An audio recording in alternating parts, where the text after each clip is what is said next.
In the dark streets of 1980s Los Angeles, fear crept through the windows at night.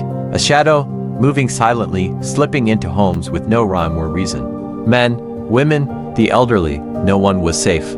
They called him the Night Stalker, but behind the terrifying crimes was Richard Ramirez, a man shaped by violence long before he ever took a life. What creates a killer like this? And how did the devil himself finally get caught? This is the twisted story of Richard Ramirez. Richard Ramirez's story isn't just about the murders, it's about a perfect storm of abuse, trauma, and twisted influences that turned a troubled boy into a predator. Richard Ramirez was born on February 29, 1960, in El Paso, Texas. The youngest of 5 children, Richard grew up in a house plagued by tension, poverty, and physical abuse. His father, Julian Ramirez, was a former police officer who struggled with anger, taking out his frustrations on his children through brutal beatings. Young Richard spent hours wandering the streets to escape the violence at home. He found solace in dark places, cemeteries, abandoned buildings, anywhere he could be alone with his thoughts. But that isolation would soon be replaced with something far worse, a mentor who would teach him the art of violence. When Richard was 12, his older cousin Miguel, or Mike, returned from Vietnam. Mike had seen and committed unspeakable acts during the war. Instead of hiding these stories, he shared them with Richard. Graphic photos of mutilated bodies, women being raped and murdered, all of it was entertainment for Mike, and a sick form of education for Richard.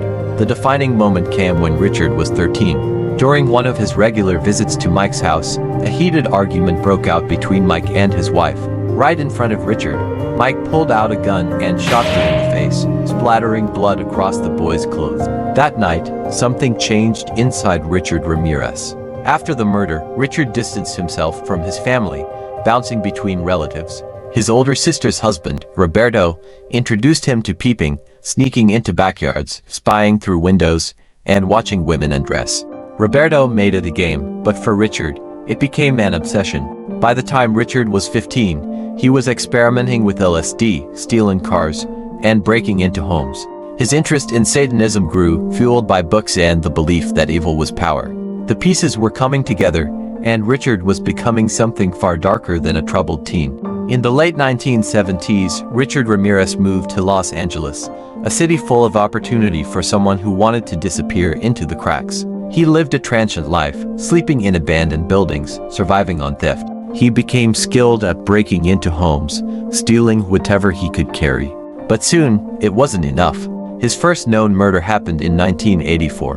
79-year-old Jenny Vinco was found dead in her apartment, her throat slashed so deeply she was nearly decapitated. The scene was pure chaos, evidence of a break-in, signs of sexual assault, and the eerie feeling that the killer had spent time in the home after the murder.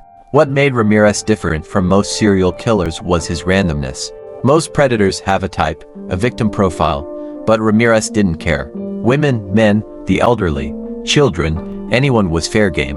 Between 1984 and 1985, Ramirez's crimes escalated dramatically. He didn't just break into homes, he turned them into living nightmares. He would slip in silently, armed with knives, guns, and sometimes even machetes.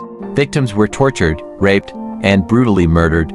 Survivors spoke of a man with rotting teeth, a wild look in his eyes, and a chilling voice that whispered oaths to Satan. What made Ramirez so terrifying was his unpredictability. He struck in different neighborhoods, used different weapons, and left behind different messages, pentagrams scrawled on walls, satanic symbols, or chilling graffiti reading simply, "Jack the Knife." Unlike many killers who hid their dark urges, Ramirez embraced them. He spoke openly about his devotion to Satan, even demanding victims swear to Satan before he killed them. This obsession with evil was more than an aesthetic choice, it was his justification.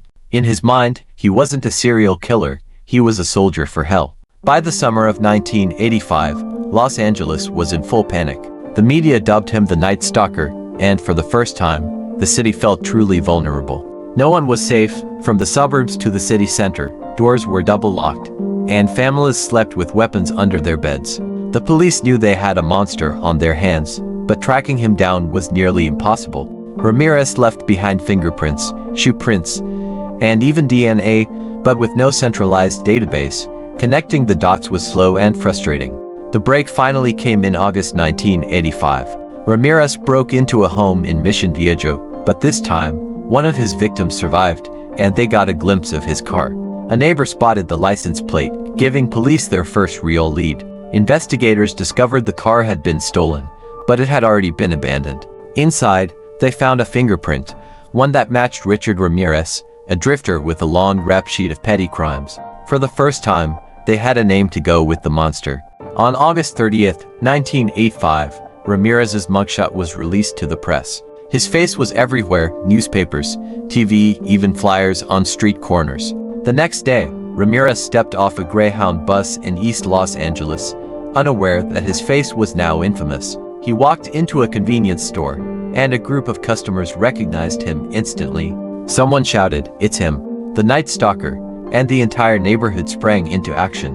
Ramirez ran, but he couldn't escape the mob. He was chased down the street, beaten with metal bars and fists until police arrived to haul him away. Ramirez's trial was as chaotic as his crimes. He flashed satanic symbols in court, shouted "Hail Satan" at the judge, and showed no remorse. His dark charisma attracted a legion of groupies, women who found his evil alluring. After a long, grueling trial, Ramirez was convicted of 13 murders, 11 sexual assaults, and countless burglaries. He was sentenced to death, but California's appeals process meant he would sit on death row for over 2 decades. On June 7, 2013, Richard Ramirez died of complications from B-cell lymphoma at age 53. He never expressed remorse, never confessed fully, and never apologized. His legacy lives on, not just in the fear he created, but in the enduring question: was Richard Ramirez born evil, or made into a monster by the world around him? The story of Richard Ramirez is more than true crime. It's a case study in how violence begets violence. From a brutal childhood to a fascination with death, every step of his life paved the way for the terror he unleashed. If you want more deep dives into the darkest minds in history, make sure to like and subscribe. Until next time, stay safe, lock your doors, and remember, evil doesn't always come from the shadows.